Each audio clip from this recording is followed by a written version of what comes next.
Okay, so I thought this time to talk a little bit about the 5 hindrances that come in the sutras, our favorites. Talk about objects of familiarity. So the first one is sensual desire. So we live in the desire realm. Okay, the desire realm includes hell beings, hungry ghosts, animals, human beings, demigods or asuras, and then the desire realm gods. There's also the form and formless realm gods, but they're in the upper 2 realms. They don't fall in the desire realm. So the principal characteristic of beings born in the desire realm is desire. Okay? And especially for objects of the senses. You know, what we see, hear, taste, touch, and think about. And so you'll notice we're always looking outward for happiness. We're always looking outward for stimulation. Okay? And this is our habit. And then, of course, our culture and our society reinforce that. And we are taught since we are children, you know, that we need outside things, be they other people or possessions or status or kind words, but we are taught that we are insufficient and the cause of happiness lies outside of us, so we better get it. And similarly, the cause of suffering lies outside of us, so when we don't get happiness, we should attack the things that are causing us suffering or run away from them. So this is the view that we grew up with, that we go along with without any kind of reflection on whether it's true or false. And even when we meet the Dharma and we hear that the cause of happiness and suffering are not outside of us, and we hear the reasons why, and we can see that to some extent in our own experience, our mind is so familiar with sense, pleasure, happiness that we automatically go there. And similarly, you know, suffering from outside. So even if we know the Dharma intellectually, it's, you know, to rein the mind, to bring the mind in, is very hard because we're so habituated, yeah, with something outside of ourselves. And like I said, our society and family encourage it. And then, of course, we have the seeds of desire in our mind. We have the seeds of dissatisfaction. And so our slogan is, we have a few slogans. One is, I want what I want when I want it. Another one is, I want more and better. And another one is, the universe and other people owe it to me. Don't you think? So then, even if we're involved in the Dharma, we still have a mind that the grass is greener on the other side of the meditation hall. Okay? Or the chanting is better on the other side of the meditation hall. Okay? So we always, you know, want something that we don't have. Okay? If we're here, we want to go there. If we're there, we want to come here. If we have this, we want that. we have that, we want this. And so continually, this mind of desire functioning. And then, of course, that leads to a great deal of planning. How many of you find planning to be a distraction in your meditation? Yeah. Okay. So we're planning. And what are we planning for? How to get more and better happiness from external things. Yeah. How to get the money to get what we want. How to do the things to get the person that we want to respect us or like us to respect or like us. Yeah. How to get the praise that we want. How to get the reputation that we want. Planning, planning, planning. Takes a lot of energy, doesn't it? Yeah? We have a hard time just being. And in fact, we're taught that just being is not okay. Yeah, just being, just focusing your mind single-pointedly on something is not okay, because you're not going to have more and better of sense, pleasure, happiness that way. You're not making more money. You're not becoming more popular. You're not getting more praise and recognition. You're sitting there like a bump on a log. So we have this kind of conditioning pretty intensely. So, even if we get ourselves to the meditation cushion, to stay on the object of meditation means dealing with all this old conditioning.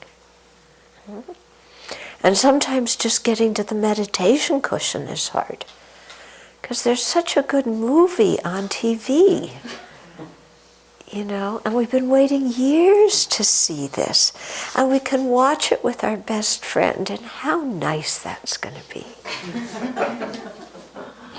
Yeah. Okay, so it's so easy to get distracted by sense, pleasure, happiness. So the sense, pleasure, happiness is not bad. Don't think that it's bad and that you shouldn't experience it. That's not the issue. There's no moral judgment placed on the sense, pleasure, happiness. It just is what it is. Okay?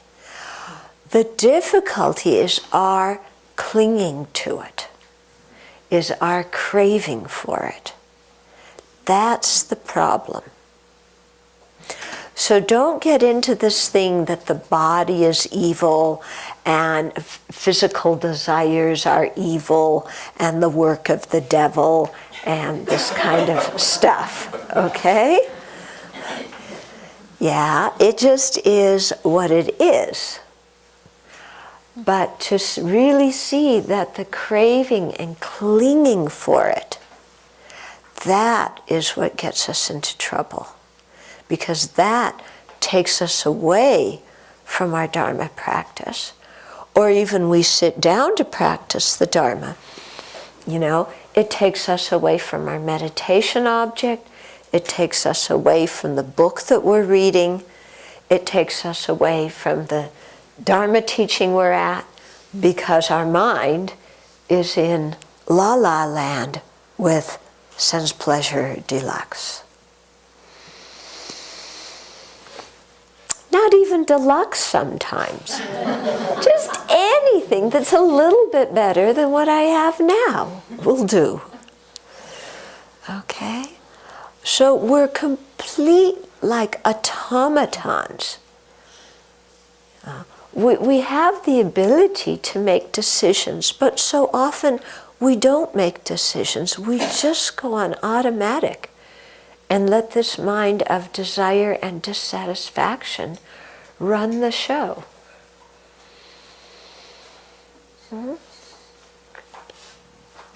So that's something to work with. How do we work with it?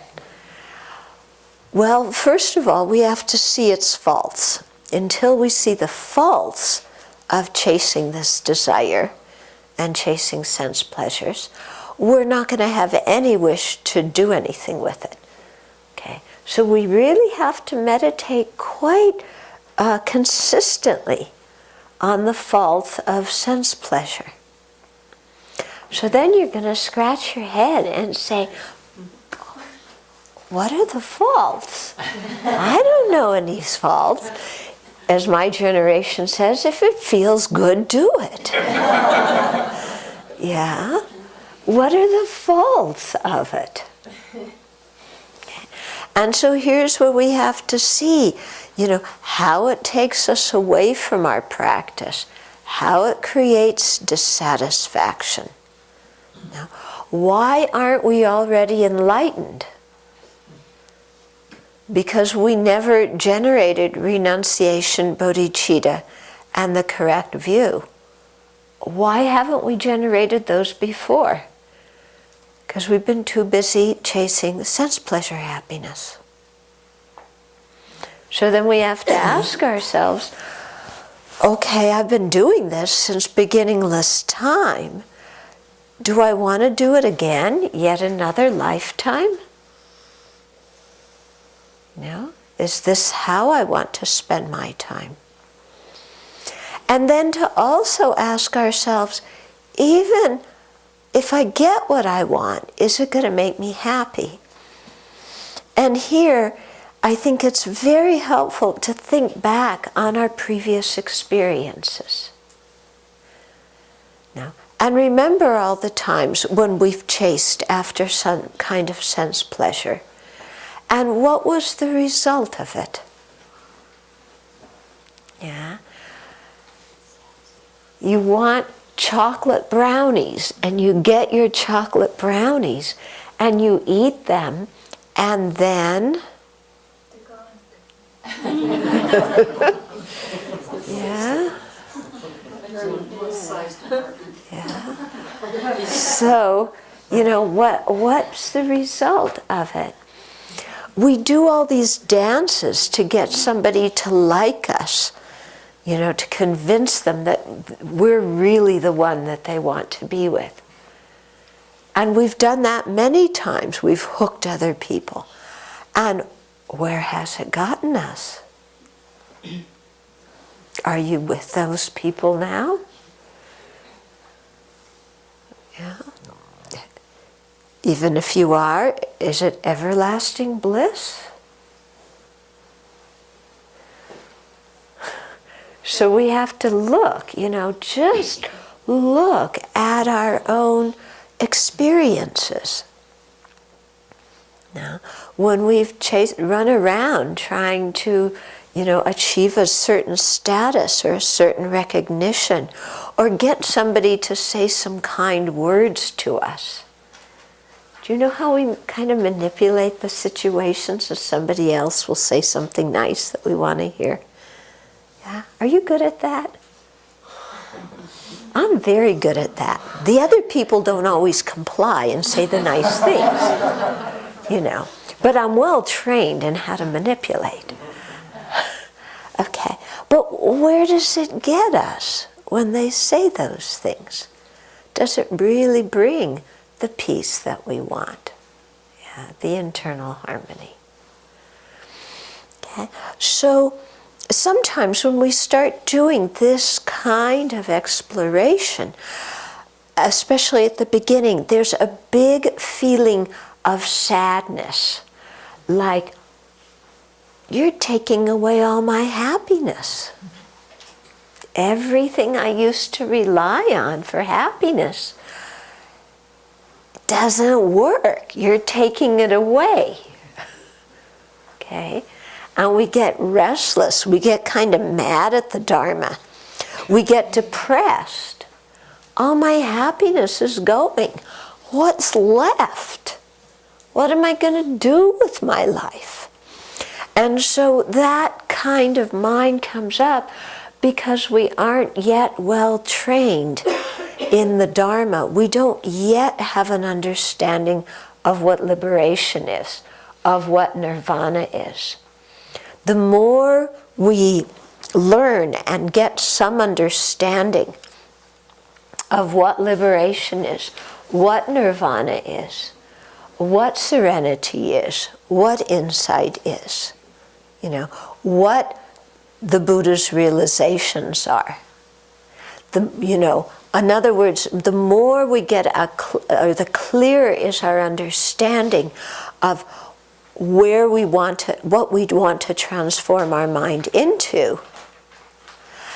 Yeah, the more we have that understanding, then we don't fall into this feeling of hopelessness and depression and like you took all my happiness away.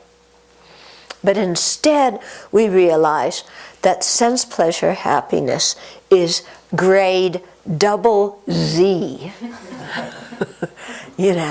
And the happiness we could get from practicing the Dharma is triple A. Yeah. And so we begin to switch our priorities and go towards the Dharma happiness with a sense of joy and a sense of enthusiasm. Okay. But you have to have that kind of understanding to really feel that. Otherwise, at first, did some of you go through that at the beginning of your practice? Just like, oh, you're taking it. Oh, wow. How am I going to be happy? Okay. What? I was so angry. Angry, huh? Yeah. I didn't like all the responsibility. Oh, you didn't like the responsibility. No, it was much nicer to have it somebody else's will, not mine. Ah. I struggled with that a long time, even though it made sense. I didn't like it. Yeah. Yeah. That is our responsibility. But it's interesting because if we think it's somebody else's responsibility and somebody else's will, then we really don't have any control. Yeah. But our complaining mind likes not having control. Yeah. Because then it has just free rein to complain ad infinitum. I'm unhappy and I have no responsibility for it. It's the world's fault. Okay? So, if you go through these kinds of things at the beginning, don't worry about it. As you practice, as you learn, your mind gets some kind of basis, some kind of fortitude, some understanding, so that this kind of depression doesn't come, or anger, or struggle with whose responsibility it is. Okay, so that's sense pleasure. Another thing to do when it arises in our mind is to reflect on impermanence, how that object that we're craving is transient, and how, it's very interesting to analyze. I find this fascinating. When the desire is there, do I want the object or do I want the feeling I think I'm going to get from the object? What is it that I'm really attached to? Yeah. It's really the feeling, isn't it? Remember when we were talking about the 4 establishments of mindfulness, I was saying how this one of feeling hooks us? This is it, yeah? We want the feeling, and because we think that feeling lies within the object, then we get attached to the object. But it's really the feeling we're craving. So it's interesting to play around with that sometimes. Okay, I remember sometimes feeling, I just want somebody to hug me, I just want to feel like I'm accepted and loved. I want somebody to hug me. Yeah. So I'm a nun. I can't go out and find some guy to hug me. Yeah. And anyway, I've done that plenty of times before and it hasn't helped. So what I did is I imagined Chenrezig hugging me. Yeah. So there's 1,000 arms completely hugging you. You know, it's the best hug you're ever going to get. And so when you really imagine like that, and there's Chenrezig with all 100 arms, 1,000 arms around you, and you remember that feeling of what it feels like for somebody to hug you and accept you. And of course, Chenrezig, what a great way to be hugged and accepted. Yeah? And I found when I did that kind of visualization, that it really satisfied that mind that said, I want to be hugged. Yeah? So there's many things like that you can just kind of play with in your meditation and see if there's another way, yeah, to fulfill that. When we're lonely, okay, instead of sitting there and just feeling the ache of the loneliness, imagine something lovable and extend our love to it. Yeah? If you have a pet, imagine your pet, or imagine a child, or imagine whatever it is you find very lovable, something that you can extend love to without a lot of confused emotions or stickiness. Yeah? So whatever you find lovable, then imagine that and extend your love towards that living being or those living beings. And just meditate like that, and then this feeling of, oh, I'm so lonely, nobody loves me, kind of goes away, because there you are, you're connected, really feeling so much love in your own heart for some other little being. Okay, so there's ways to deal with this kind of thing besides just running around trying to get the external object. Okay. When my mind is wanting praise, you know, I want to be noticed, I want to be praised, I want some acknowledgement, I want a good reputation, I want a lot of people to know about me. Yeah, you know that mind? Okay, so when I get that one, then I imagine, okay, all of a sudden, I'm very famous, you know, and so many people know about me, so many people think I'm wonderful. I have this fantastic reputation. They are calling by the dozens because they want to interview me and they want to take my picture and they want to invite me here and there, and they're all saying how wonderful I am and how much I've contributed to this and that, okay? And I imagine this whole scene. And then I say, and then?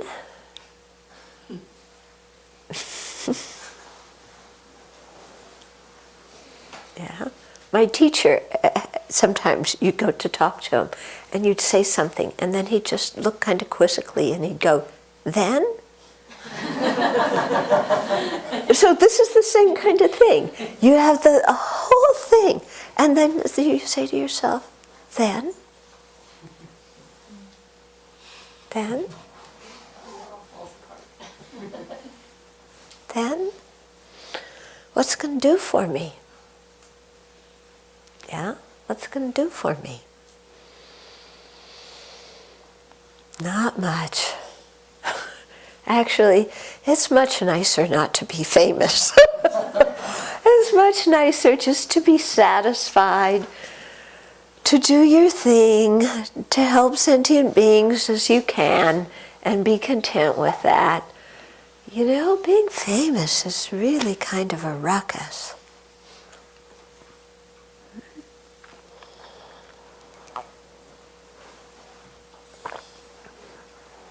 Okay, so sense desire. The second one is ill will. Okay, So ill will or malice, whereas sense desire is attracted to what we think is beautiful and what will give us a happy feeling, ill will and malice arise in regard to an unhappy feeling, an unpleasant or painful feeling, and whatever we think is going to bring that and cause that to us. Okay? So we can get very caught up in our ill will, in our malice, in our grudges, in our resentment, in our complaints, in our bitterness.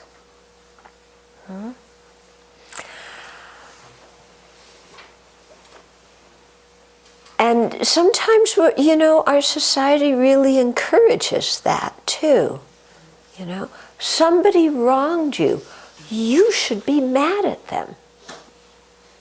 I talked to one woman who was raped, and she went for counseling, and the counselor was encouraging her to be angry at the guy who raped her. And she told me that she didn't feel comfortable being angry at him. She didn't feel like it would do any good to be angry at him. Okay? But here she was being encouraged to be angry. So lots of times, we may have been wronged, and society encourages us to be angry, or our friends encourage us, or even by ourselves, we just plain old feel angry, don't we? You harmed me. Who do you think you are? This is not fair. This is not right. I have a right to be angry, And we get very tied up in that anger. And I think it often comes, it comes from pain, but it also comes from feeling powerless. When we've been harmed, we felt powerless. Feeling powerless is uncomfortable. What do we do to mask that? We get angry. We get angry, the adrenaline's going. We feel like we have some power. But sometimes I think if we can go back to that feeling of powerlessness and then find power in forgiveness, find power in having compassion for whoever it was that harmed us. Find power from having become stronger through having undergone hardship. Okay? But to do that, we have to get in touch with that feeling of powerlessness, that feeling of pain, and really generate forgiveness for that. Because that's the only way to heal it. The only way. We can be angry, and then we build lots of defenses, don't we? Yeah? We put up lots of walls around ourselves so that somebody can't hurt me anymore. Because I don't like feeling hurt. I don't like feeling powerless. Yeah? So I keep everybody kind of like this. But then inside, we're lonely, aren't we? Yeah. So I think really seeing that while others harmed us, and at that very moment we may not have had the physical power to defend ourselves, or we may not have had the mental clarity to even understand what in the world was going on. To have some compassion for ourselves in that situation, to have some compassion for the other person who was so tormented that they thought doing that was going to ease their own pain. to have that sense, His Holiness emphasizes forgiveness so much. I haven't seen it in a list of the 52 mental factors, but I know it's somewhere in the 84,000, and I know that it's very, very, very important. Okay? Very, very important. Yeah, because that's what's going to heal the anger. So pressing the anger down is not going to heal it. Yeah, forgiveness is going to heal it. So I think we have to get in touch with our kind heart, with our soft hearts. Yeah, we all have very soft hearts, don't we? Yeah, pretending that we don't is rubbish. We have soft hearts. We have kind hearts. Yeah, we know how to connect with people. So I think we have to let ourselves connect with people with that kind heart, with that soft heart. Yeah. And just let the anger go. Let it go.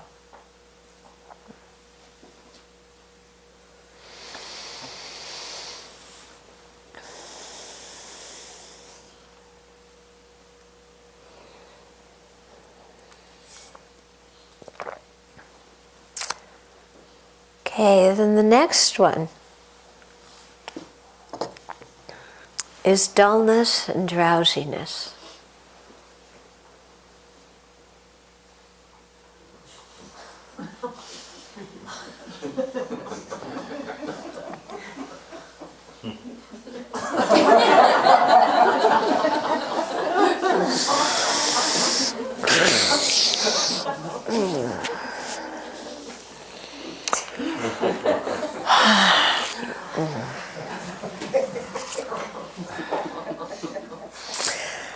Okay.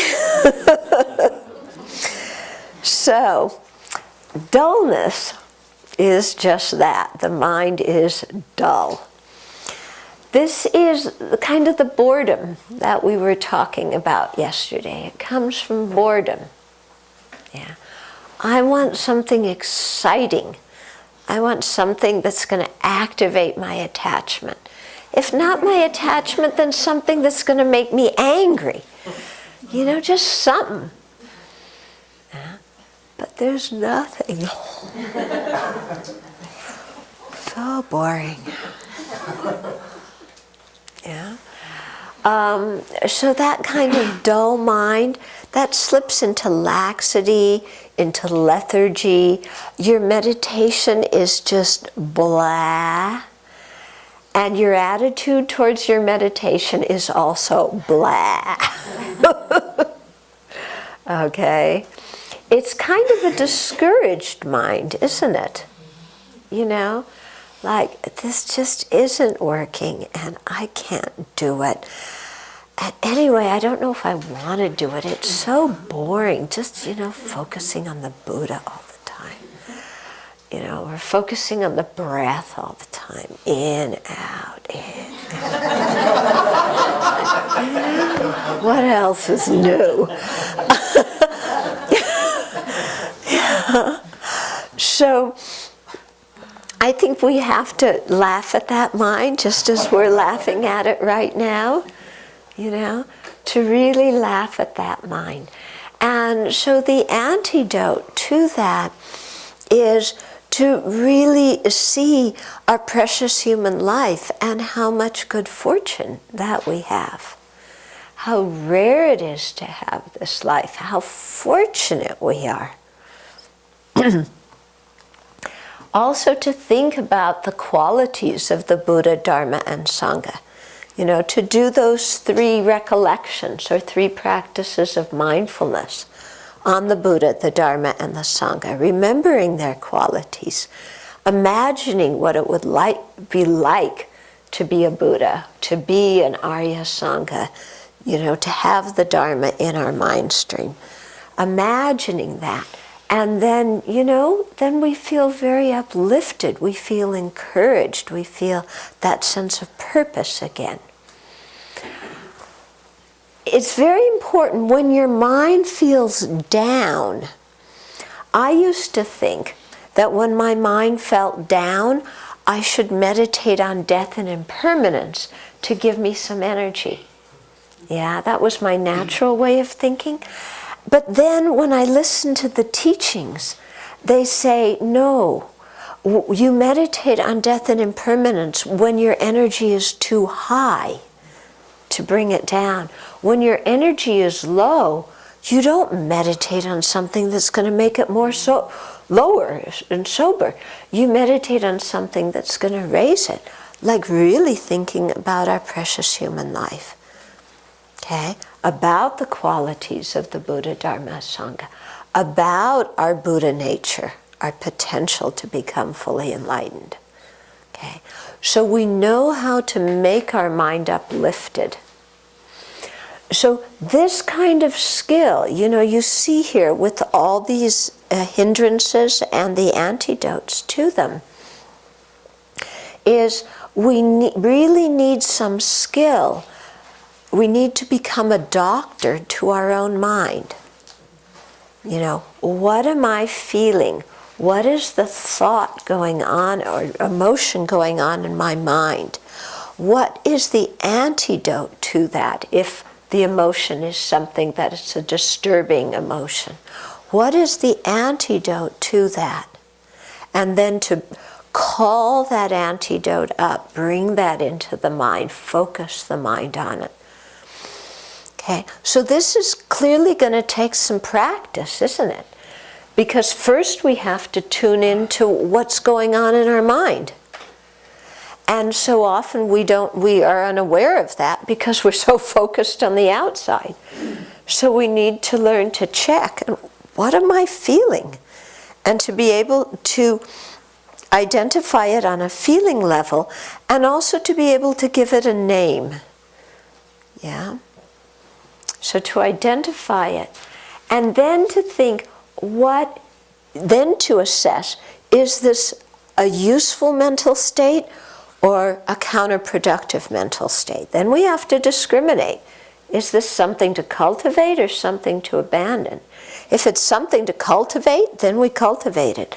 If it's something to abandon, then we need to think, okay, what's the antidote? Then we need to remember the antidote. That's another step, remembering the antidote. Then, to apply the antidote and really have it work, we need some familiarity with the antidote. When we're unfamiliar with the antidote, it's hard to apply it because we're not habituated to it. So that's why, in our daily meditation practice, we need to really habituate ourselves with these antidotes. And also in our daily life, call them up, use them as much as we can, even if they don't solve the problem right away. Just by that process of calling that up, remembering them, focusing on them, we're establishing habituation. And habituation, familiarity, is really the key to the whole thing. I remember when many of you have heard me tell my story about being a baby nun in the land of the Italian macho men. That sounds like a good fairy story, doesn't it? Baby nun in the land of, macho Italian man. So when I finally left and I got to do retreat, I was sitting, I did retreat in Dharamsala at Tushita in this little hut. Nobody else is around. So peaceful. Sit down and meditate, take refuge, generate bodhicitta, and get so angry at those people. It was like so hard for me to focus on, I was doing a deity meditation, and it was so hard to focus on the deity because I was so angry, And of course, I realized, okay, I had been in the Dharma long enough to know this is anger. Anger is a defilement. I should do something about it. So I would try to remember these antidotes. And it was so hard because I didn't have a lot of familiarity with them. So I would sit and kind of go over them, you know, okay, they said all these things, it's my karma because I harmed other people in the past and I harmed people this life, and yeah, that's true, but how dare they say that and treat me this? Yeah. Oh no, let's think of their suffering, you know, they weren't very happy. Because if they were happy, they wouldn't be saying that, they wouldn't be making fun of you all the time. Yeah, that's true, but it was miserable when they did that. Okay? And so again and again, you know, trying to cultivate these antidotes. And it would like work a little bit, and then the anger would come back again. Okay? So, but the only way to get the antidotes ever to work is to keep on using them. If we don't keep on using them, we're never going to get that familiarity. Okay? It's like when my dad tried to teach me to play tennis. Okay? I don't have very good eye-hand coordination. You know, I don't like competitive sports. I got discouraged. I didn't want to do it. As a result, my eye-hand coordination remains terrible. Okay? Yeah, I gave up. I didn't keep getting some familiarity with it. Yeah. So, okay, that I don't become a great tennis player, that's acceptable, you know? But in the realm of working with our defilements, if we just give up and don't cultivate the antidote, then we're giving up on ourselves. We're really harming ourselves. Okay? So even if the antidote doesn't work as strong as we want to, we still keep practicing. And the more we do, the more familiar it gets. You know, the quicker you're going to be able to identify whatever defilement it is, the quicker you're going to be able to remember the antidote, the more familiar you'll be with that antidote. Okay? So, you know, we just have to remember that and not fall into this discouragement, which is the boredom and the dullness. Okay? So it is very important we don't give up on ourselves. The Buddhas haven't given up on us. Why should we? Okay? How long did that take you to get over that? I mean, just, it would be a good benchmark, I think. Yeah. You know, I would say it took a few years, actually. You know, I mean, now I can see those people, and it doesn't come up towards them at all. I do wonder if I were back in that situation, though, you know, if I would be able to prevent myself from getting angry to start with. Because even though I'm not with those people, you know, sometimes when I'm in situations where people treat me like beep, beep, beep, you know, I get angry. So, but now I see that when I get angry, I can catch it quicker. I can remember the antidote quicker. I can apply it. I can level my mind out quicker. Yeah, doesn't take a few years like before. Okay. So we just, you know, it's just practice, just familiarity. I have to keep on doing it. Okay, so with the dullness, yeah, which is discouragement, you know, to remember precious human life, Buddha nature. Yeah, think of the qualities of Amitabha's Pure Land. Yeah, think of our objects of refuge. I was just reading a transcript of a teaching on Amitabha's Pure Land. And it's so nice just to think about that. You know, oh, There's Amitabha Buddha who, out of his compassion, as a bodhisattva, made a vow to create a pure land for all the sentient beings who still hadn't given up non-virtue, who still didn't have a huge accumulation of merit, who still didn't practice diligently. He's talking about me. He created a pure land for people like me.